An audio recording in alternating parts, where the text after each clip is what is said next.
em 1537. O documento contém a confirmação a estudo por parte do rei que acabava de inaugurar a dinastia David, a segunda dinastia, de um privilégio antigo, portanto estamos a falar do primeiro, de um privilégio antigo que permitia aos estudantes atuar perante o conservador no estudo na qualidade de mandados ou demandantes. Tratava-se de confirmar o foro próprio da universidade, da qual não abdicavam e que tanta celeuma levantara já junto da população municipal por se sentir desaforada dos seus direitos. No extenso texto, disse em determinado ponto que, quando os estudantes quisessem citar judicialmente terceiros perante o conservador, deviam ser chamados 2 doutores para avaliarem a procedibilidade da citação e a sua natureza não maliciosa. E é este o ponto interessante. Se não fosse possível encontrá-los, o que talvez fosse frequente, pois não eram muitos, deviam ser chamados 2 lentes em acúrcio para sobre a matéria citada. Em segundo, no estudo, cerca de 150 anos depois da respectiva elaboração, a glosa constituía matéria de leitura e debate ordinário, sugerindo-se mesmo a existência de aulas ex professo sobre o seu conteúdo. Nenhuma referência se faz aqui à obra de Bartolo, sendo certo que se fosse estudado o objeto de leituras, teria sentido prever-se também a chamada de lentes em tal matéria. O facto de se não prever solução de recurso para o caso de não se encontrarem lentes em acúrcio só mostra que eram tão abundantes que a situação nem fora equacionada. Recordo aqui que, quase no final do século XIV, a formação de civilistas no Estudo Geral de Lisboa era provavelmente ainda de matriz fortemente acursiana, apoiada na leitura da glosa, e que este pendor se pode, em parte, ter mantido ainda na primeira metade do século XV, o que ajudaria, ao contrário, a interpretar a admiração que o futuro regente, ainda infante, manifestara pela obra de Bartolo nos anos 20 do século XV, ou seja, 20 anos antes da aprovação das ordenações, de cuja especial notoriedade e importância se apercebera no estrangeiro, fazendo, de certa modo, em contraposição à inércia manifestada pelo rei na citada carta à Câmara de Lisboa, na qual, não obstante a referir, de facto, a secundarizava em relação à adoração. O tempo que mediou entre esta diligência e a feitura das ordenações provavelmente não chegara para modernizar o ensino jurídico neste campo, pelo que o próprio regente, pese embora a sua simpatia por Bartolo, entendeu que mais valia dar a primazia à glosa como texto integrativo, dada a maior probabilidade e a generalidade dos juristas a conhecerem com profundidade, face à menor probabilidade de o mesmo se passar com a obra de Bartolo. Era isto que eu queria dizer.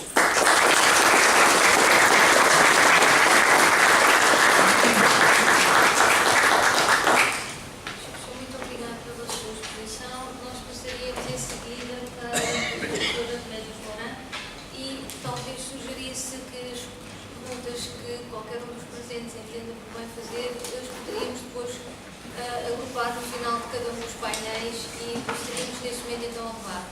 Professora Remédios Mourão, professora catedrática da Universidade de Ensino à Distância, uma querida amiga e também organizadora deste evento. Professora, tem a palavra. Muito obrigada uma vez mais pela oportunidade do museu de poder nos homenagear aqui um dos grandes mestres da história do direito. Muito obrigada. Buenos días de nuevo a todos. Voy a intentar, retomando las palabras de la polémica que relataba el profesor Martín Albuquerque cuando decía que debatió con el profesor Pérez Prende su concepto de la historia, también de la historia del derecho, que el lema en la página web que tiene con su obra, que dice que no hay historia sino historiografía, o que toda historia es historiografía. En el sentido de que él, lo dijo muchas veces públicamente, cada generación reinterpreta la historia y por lo tanto no hay temas que estén acotados a una sola persona, a un investigador, sino que todos los temas están abiertos al debate. Y era un poco el talante que él tenía, un talante polémico ante la historia y ante la interpretación de la historia. Han visto sus palabras casi últimas, en uno de los últimos congresos que estuvo, pues 2 meses y pico antes de su enfermedad breve, que se lo llevó, y como han visto, estaba en plenas facultades y seguía con su talante polémico de ruptura. Y por eso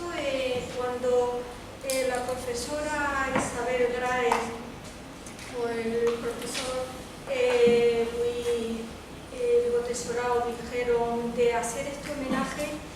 le pusimos ese título o subtítulo de Cortes y Parlamento, en parte porque es un tema que a lo largo de su carrera investigadora ha ido resurgiendo y cambiando en cuanto a línea de investigación, pero no en cuanto a planteamiento, porque nunca se replanteó su tema, pero sí profundizó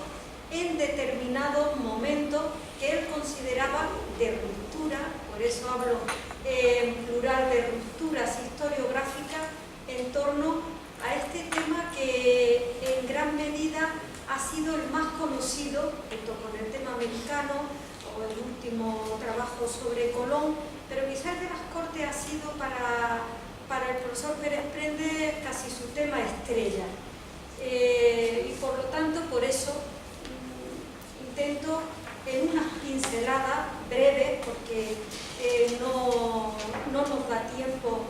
para exponer todo, el hacer una serie de observaciones y sobre todo trasladar a los alumnos de doctorado que hoy nos acompañan, más que a los profesores que ya han leído al profesor Pérez Prende, algunas notas características de esta evolución, podemos decir, en el tratamiento de distintos momentos en el estudio de las Cortes. Para eso he traído algunos libros que luego, si queréis, puedo pasar, aunque no todos, obviamente, porque el profesor Pérez Prendes tenía una característica que a él no le gustaba repetir temas. Cuando era llamado a un congreso, y muchas veces si era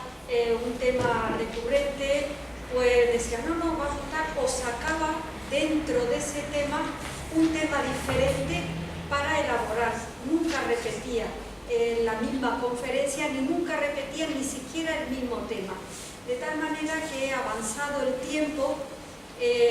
bueno, voy a ir un poco con orden y luego me referiré a esto. Él empezó el tema de las Cortes como un tema de lo que los historiadores llaman un tema de escuela. Él nunca ocultó que la raíz de su análisis estuvo en un breve trabajo de su maestro, don Manuel Torres López,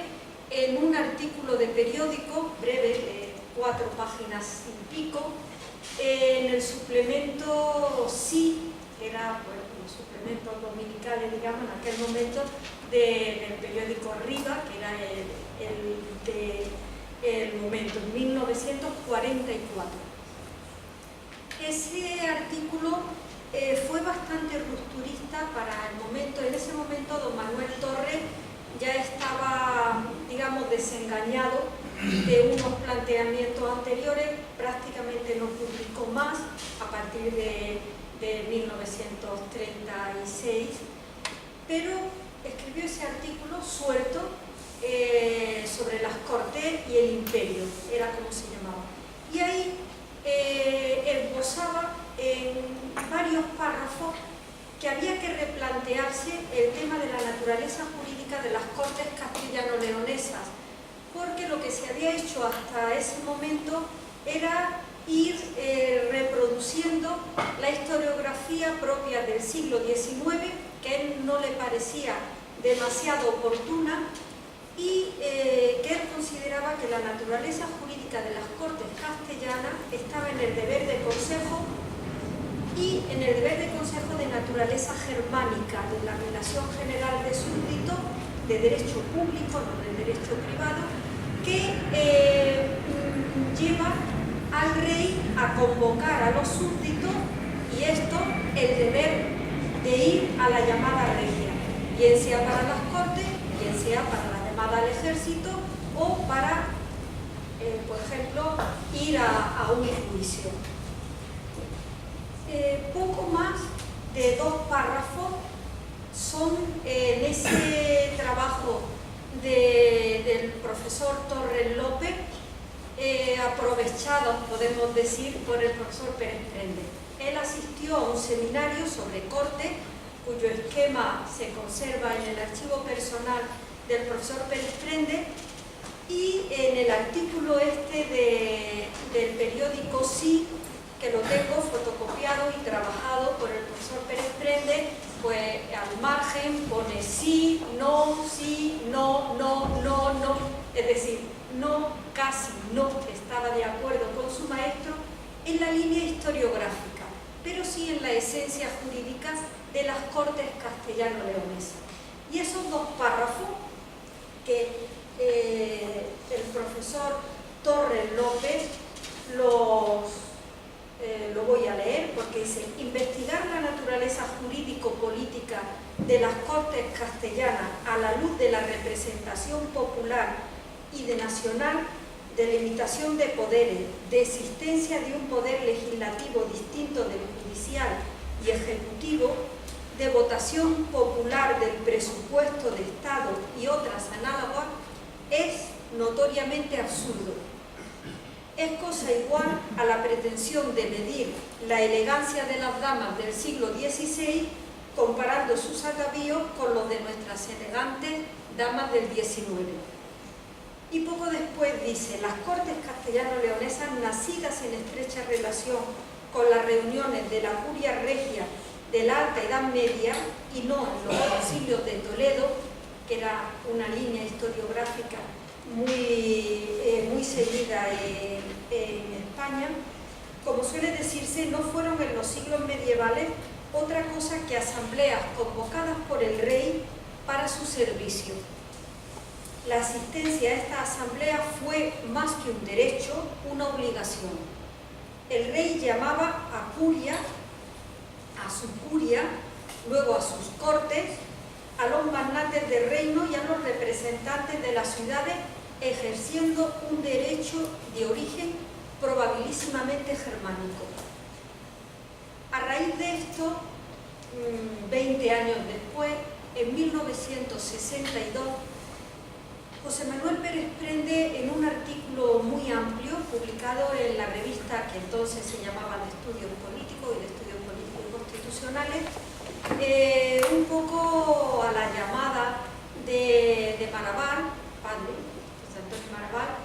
escribió ese artículo amplísimo de 100 y pico páginas con motivo de la conmemoración de las Cortes de Cádiz, un monográfico sobre ese tema, donde ve la fractura que se produce en cuanto a la naturaleza jurídica de las Cortes castellano-leonesas antiguas. Luego él rectificó y dijo que deben ser leonesas castellanas, en cuanto a la diferencia con las Cortes de Cádiz. Fundamentalmente su análisis, aunque él se disculpa que desarrolla más el tema de las Cortes históricas que no de las constitucionales, de la Constitución de Cádiz de 1812, pero quería marcar la diferente naturaleza jurídica de unas y otras. Y ahí empieza a fraguar el trabajo que luego se publicaría mucho más amplio, utilizando, él mismo lo dice, parte de esos materiales en el libro suyo de los más conocidos, tanto en España como en Portugal, que es este libro, Cortes de Castilla, que se publicó en Ariel en 1974. Este libro supuso una fractura historiográfica importante en los dos países. Él arrancaba de esa naturaleza jurídica de las Cortes castellanas como el deber de consejo de origen germánico y desarrollaba ese tema, Tengo que decir que aunque generalmente, y él lo dijo alguna vez, se decía que don Manuel Torres había sido el introductor en España del germanismo, él decía no. Mi maestro Torres López fue el introductor del elemento canónico en el derecho español y el que debatió y analizó ese tema fundamentalmente, más en exposiciones orales que escritos, porque sus trabajos principales fueron sobre visigodos, pero ya ahí él, desde el Bajo Imperio,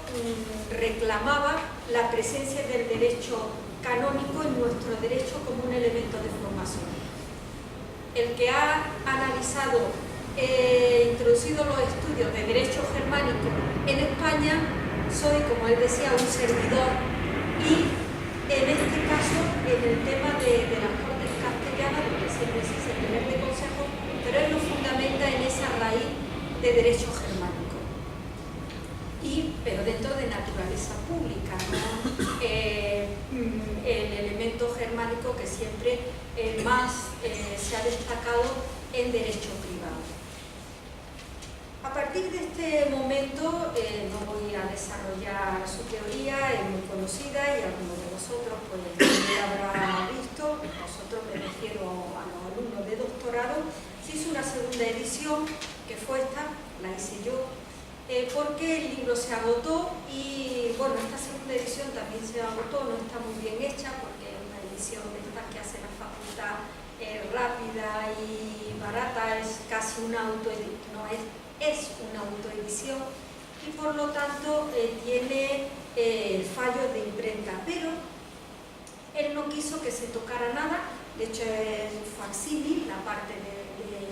de lo que contiene el libro en la primera edición,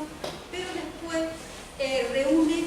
dos artículos más, uno con motivo de un congreso que se llama La mayor cosa del mundo es el imperio, sobre las Cortes de Santiago y La Coruña de 1520, que es un momento en el que, con motivo de las comunidades que se estaban moviendo, eso se ve mucho el profesor Ibasadi, pues se estaba planteando el otorgar o no otorgar un servicio a Carlos I, que iba en busca del imperio. De hecho, las Cortes se celebraron en Santiago y La Coruña porque Carlos V en un momento determinado podía coger un barco y salir corriendo, literal, porque fue un momento muy conflictivo de la historia de España. Aquí el profesor Pérez Prende rompe consigo mismo. Él, que siempre era muy partidario de buscar la esencia de cualquier institución en la búsqueda de la naturaleza jurídica y de lo más intrínseco de la institución que se pudiera aprehender. Sin embargo, hace un trabajo puntilloso, podemos decir, de comparación de crónica, es decir, utilizar diferentes métodos de análisis. Y para él, el ver la esencia, en este caso, estaba en que la consideración del imperio en ese momento estaba por encima de cualquier consideración nacional que se pudiera plantear en las Cortes leonesas, castellanas de Santiago y La Coruña. Y finalmente recojo un tercer trabajo que fue una conferencia en un curso como este, en un seminario para alumnos en Barcelona, donde otra vez le pidieron que abordara el tema de las Cortes y él lo tituló con un título así tan desahogado, diría yo, como la foto que tenemos aquí, que es él en estado puro diciendo, aquí estoy,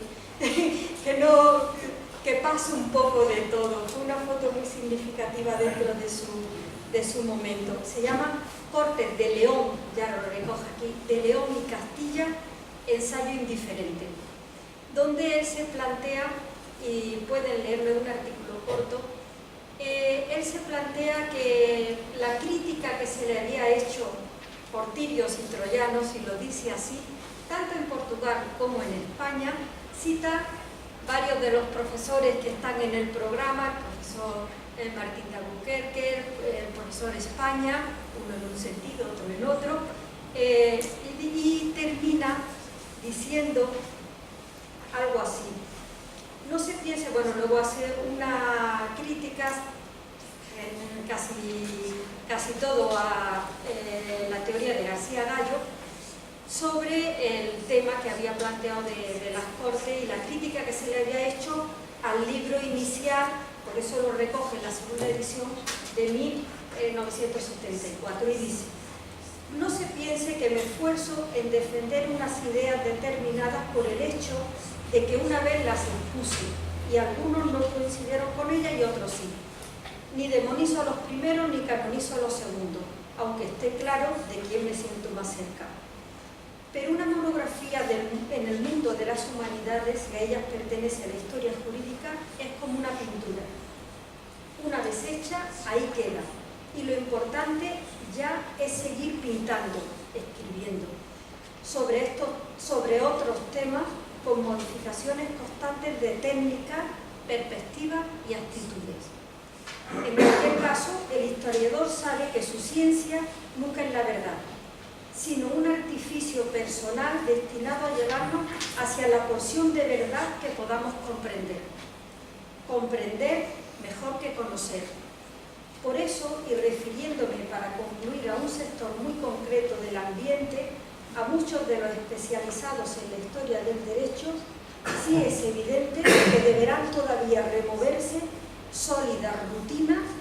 para que sus productos alcancen el deseable vigor y el sentido del presente. Ese sentido del presente que han oído en sus palabras, que parecen, aunque fueron grabadas hace año y medio, no, 2 años, justo 2 años, que son absolutamente actuales, la vuelvo a replantear en este tema. Yo elijo 2 ocasiones. Una ocasión con motivo en 1203, cuando se publicó en 1203, la conferencia de 1202, con motivo del bicentenario de las Cortes de Benavente de 1202. Ahí él se plantea que las últimas Cortes, de nuevo un momento de ruptura, sobre las Cortes castellano-leonesas, castellanas, históricas, son las últimas Cortes de los Borbones, 1789, de hecho así se llama, 1789, las Cortes de los Borbones, donde desde Felipe V se había hecho un cambio fundamental en la naturaleza jurídica misma de las Cortes, sobre todo porque se habían integrado las de la Corona de Aragón en las castellanas. Pero además, en este momento, él se plantea como Campomanes, que era presidente de las Cortes en ese momento, intenta una ruptura en las Cortes, rompiendo la ruptura que a su vez había realizado Felipe V, al no permitir, por ejemplo, que se llevaran peticiones a Corte, puesto que si era deber de consejo en la naturaleza jurídica de las Cortes, la solicitud a los procuradores de que llevaran peticiones no venía nada más que desde el principio de las Cortes el conocimiento de lo que pasaba en su reino, y luego el rey decidía de la forma que quería, y las respuestas en los ordenamientos de Cortes son bastante claras. Con este planteamiento él cierra el tema de las Cortes históricas, pero sin embargo de nuevo vuelve a romper consigo misma en este libro, que es un libro póstumo, que me dejó en el ordenador precisamente el día que le dio la trombosis, el día 26 de enero de 2017, en el cual él lo que hizo en los últimos meses, donde tenía una visión bastante mala, de hecho la letra es 26, me parece decir al principio, era un texto inmenso que yo pensé no se puede publicar en un solo tomo, pero era por el tamaño de la letra porque leía mal. Y entonces lo que hace una serie de trabajos anteriores sobre constitucionalismo lo replantea, de tal manera que le cambia el formato, quita las notas de pie de página, reescribe, aunque no cambia la idea esencial de sus trabajos, pero él mismo se enfrenta consigo mismo en toda la historiografía de su obra sobre el constitucionalismo del siglo XIX. Este libro que salió en el 17, a final del 17, pues yo creo que sigue siendo una obra de referencia. En él se incluye al final la conferencia de la que hemos oído parte, que ya simplemente la transcribí porque no le dio tiempo a escribirla. Por lo tanto, un poco es lo que os quería traer en esta mañana. Un profesor que toda su vida investigó, fue su gran pasión, la investigación y la docencia, las dos juntas, que nos ha transmitido a sus discípulos, que continuamente puso su mirada al frente, en el futuro, no quería volver siempre atrás de los temas tratados y reproducir lo dicho, sino avanzar sobre lo dicho. Y yo creo que es la gran lección que puede dar a los investigadores del mañana, en lo que él siempre pensaba. Ser honesto con su propia obra, profundizar la técnica de la tierra quemada, como llamaba él, leer todo para después decir lo que considera que se comprende de ese tema, que siempre, como él concluía, era una visión historiográfica, una comprensión de lo que en un momento determinado se puede deducir de las fuentes que se analizan. Nada más, muchas gracias.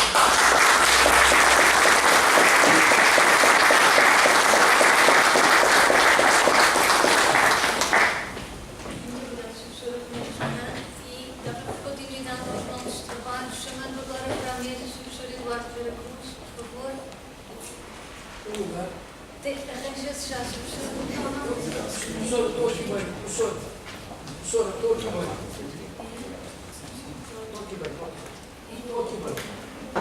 A outra cadeira. A outra cadeira aqui, ó. Sim, Sr. Professor, então ficará para a parte da tarde com a sugestão dada pelos próprios Salvados Homens.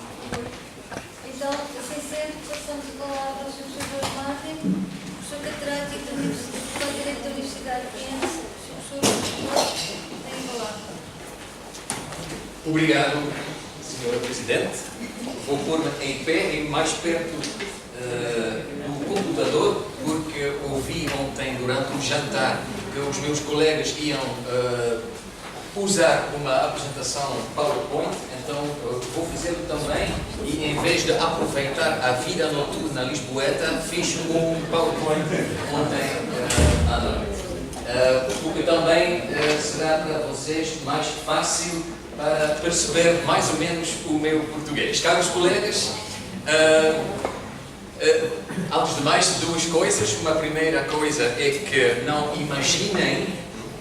o prazer que sempre tenho e a alegria que sinto quando viajar a Portugal, chegar a Lisboa e entrar nesta bela faculdade de Direito, cheia de sabedoria e amizade. E agradeço aos organizadores, especialmente, e em primeiro lugar, à colega e amiga Isabel Grães, de me ter convidado a participar nesta sessão de homenagem.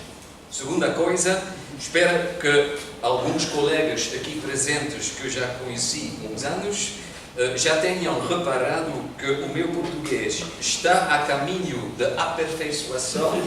No entanto, o comboio ainda está longe da estação final. O orador, perante o vosso estimado público, ainda está a tirar um curso de português, pois peço desculpas pelos erros e peço-lhes alguma paciência, sabendo que, em todo o caso, cortesia têm todos e agradeço-lhes por isso. Quando a Isabel me falou dos seus planos desta sessão de homenagem, respondi imediatamente sim, vou participar porque o nome do professor José Manuel Pérez Prendes é um grande nome, uma torre cineira na historiografia espanhola, certo, mas também uma voz que ressoa até à Bélgica. A lista